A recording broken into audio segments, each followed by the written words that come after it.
Greetings, everyone. Zach here for part 2 of the Dynamics of Being section of the Alchemy series. This video is titled Microcosm, Macrocosm Reflections, and we'll be discussing how our being is in constant energetic interplay with what we consider the external world. So, a couple of key thoughts to open up this video would be there is no concrete separation between our being and the external world. The most that one could argue that exists as a solid defining line would be a semi-permeable membrane, which we could consider the self to be. Energy is flowing through everything, and it is in constant interplay. What we do in ourselves is affecting the world, and what we do in the world affects ourselves.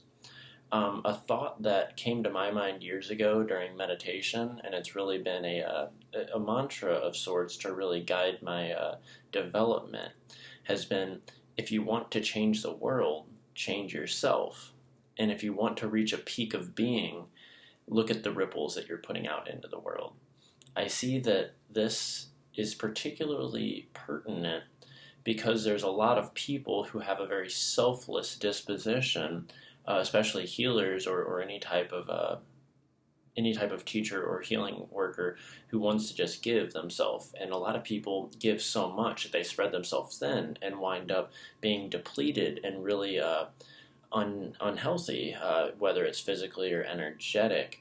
And I think that it's very valuable to keep in mind that in order to nurture the world, we must nurture ourselves. We are a part of the world. So it's beautiful to be selfless and to give and to try to heal and help people, but always remember that you are a part of this world. You know, you have to show yourself that same amount of love. So the same ambition that we propel selflessness, it's good to remember to bring that same amount of love back to ourselves as well.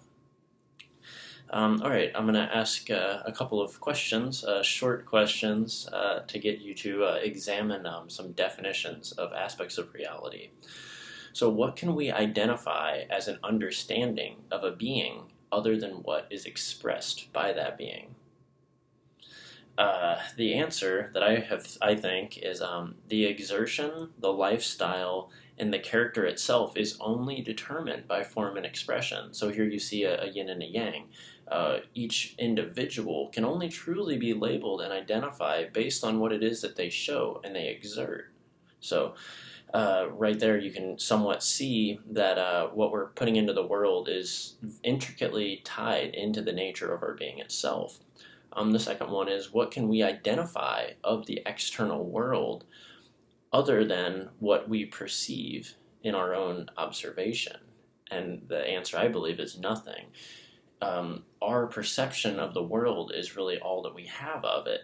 So right there, it's pretty obvious that the inner world, the being, is intimately tied to the external, or at least the perception of the external. Another little phrase, we can only see the creation of our own perception, and yet our perceptual norms are formed through life experience.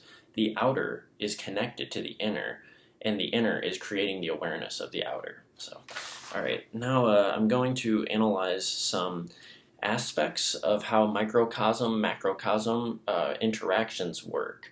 And the phrase microcosm and macrocosm, for those unfamiliar, what I'm describing is essentially fractal representations, how large things are sometimes displayed in nature in the form of small, and the microcosm being the smaller and the macrocosm being the larger. So what this means, what the idea of a microcosm, macrocosm reflection implies in my mind, is that our being as a microcosm is a reflection of the external, the macrocosm, and then the macrocosm is also a reflection of the internal. Everything is in a constant energetic interplay.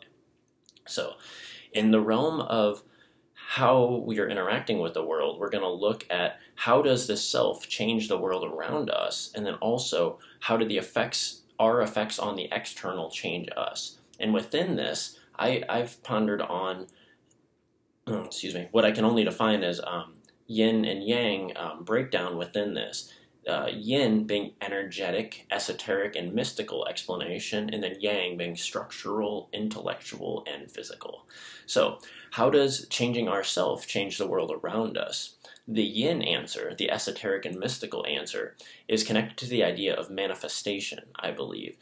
Changing our frequencies or our own patterns will ripple out and change the way that potentials are interacting with us, as well as affecting the world around us. Almost the idea of prayer comes to mind as well, affecting things external only through really small changes in our own being. You could also potentially consider this to have some application in quantum physics, probabilities being affected by our own observation and our own being. The yang answer, the intellectual way that our changes to self affect the world, is connected to psychology. So consider that when you go out into the world and you interact, you have a certain intention on how you're going to affect a given person or a given scene or anything, but there's always more to the actual effect that we have than what we intend. We have a programming, subconscious nuance programming is what I refer to it as, that is going to determine a lot of the ways that we are affecting the world beyond our intention. So I think that reprogramming these subconscious nuances is the reason, the intellectual explanation of how changing the self will change the world around us. Through our meditations and through any type of growth and development, we not only change our conscious mind, but we also change the deeper subconscious programming. And when we go out to interact with the world, that will change ultimately the way that we do interact and the ultimate effect that we have on the external world. One good example of this, the subconscious programming, is something like body language. Somebody might have the best intentions and try to be absolutely loving in their interactions, yet they have programs in them that make them come off arrogant or disharmonious in some regard. And through changing aspects of the being, those subconscious programs will change in time. So our interaction with the world is very much connected to our own self. So the next one is, how do the effects to the external change us? The yin, or mystical and explanation of this, would be affecting our essence, or affecting the essence or the spirit of an area. Through our exertions, we affect the cumulative energy in different locations, as well as in locations or with in like life forms, like humans or animals. These changes will dictate how external aspects will affect us the next time that we interact with them. There's also somewhat of an instantaneous exchange of energy. So what we do in a world, and what we do somewhere, is instantly affecting us in some way, rippling back into our own essence. The yang, or more intellectual explanation of how affecting the world around us changes us, comes back to the idea of psychological conditioning. Each experience in the world shapes our psychological patterns. The locations and people become built into archetypal representations based on the way that we interact with them. These representations will accumulate density as time goes on, which further affects our perceptions and the way that we are shaped by those locations and people. The final bit I want to go into is kind of expanding on this thought, that expanding on these last two questions of how we affect the world and how the world affects us, is we're going to look at how yin rises from yang and yang rises from yin, because as we explored in the previous videos, opposites are always interconnected. So it's never as simple as just analyzing yin and yang. If we really want to go a step further, we can see how structure encompasses the esoteric and how esoteric encompasses the structure. Okay, so how does the manifestation principle of how we are affecting ourselves affect the world? How can we wrap a structure around that? I think manifestations can be rationalized by electromagnetic nature of our brains and the electromagnetic fields around us being in a constant dynamic interplay. Our thoughts and our emotions are all related to electromagnetic pulses in the brain. If we consider that the whole world around us is an electromagnetic grid of sorts, and all the people around us have electromagnetic grids in their brain, any little changes in our thoughts and our emotions, what seems to be the internal, is going to in some way affect the electromagnetic frequencies around us. One could argue that it is inconsequentially small, the change, but everything big is made up of a series of small things. So I think it's worth being aware of that the changes to our electromagnetic frequencies are going to affect the world around us. So again, that's a way to wrap structure in an intellectual scientific concept around the idea of manifestation, or something which is considered very esoteric or mystical at glance.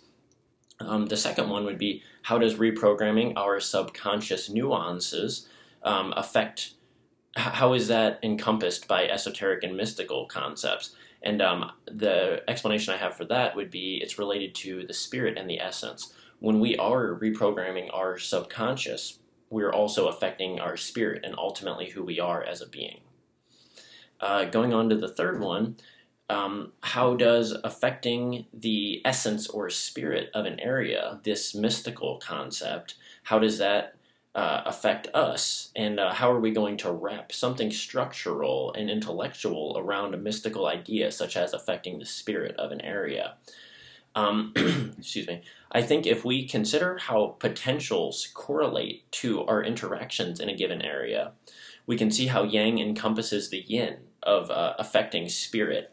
The sum of interactions that we exert in an area or to a person has a correlation to the occurrences that form there. Occurrences rise in relation to the ripples that are placed.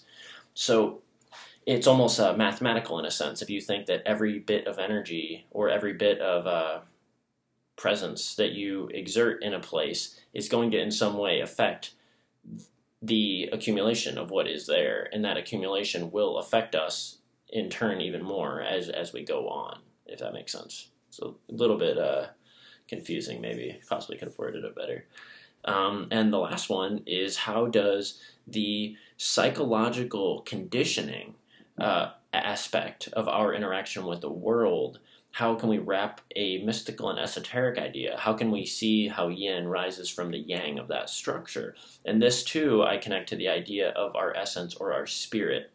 When we are making changes in the world, it does imprint onto our psychology and affect us, but also it's going to imprint into our essence and change aspects of our being or our energy body in a mystical sense. So that's about it, and I hope that this was beneficial. And if we wrap this idea into the part one of how every aspect of our being is in a constant energetic interplay, and then if we consider that we are in a constant energetic interplay with the world, and there's really no separation, so there's no separation in the aspects of ourself, and there's no separation between ourself and the world, it really brings the idea, the mystical ideas of oneness into play. You know, everything is really connected, and there really is no separation. So what I hope that you walk away with this is, what you walk away from this with would be an inspiration to help the world as much as you can by advancing yourself, so that we are programmed in a way to be very harmonious in our interactions with the world. And then also, I hope that this serves to inspire your alchemical refinement in expressing that it is very important to interact with the world in a beautiful way. Make our interaction with the world a beautiful dance, so that ultimately we can advance and we can evolve as beings, because what we're doing in the world is a part of us, and who we are is a part of the world. Blessed be. Have a great day, guys.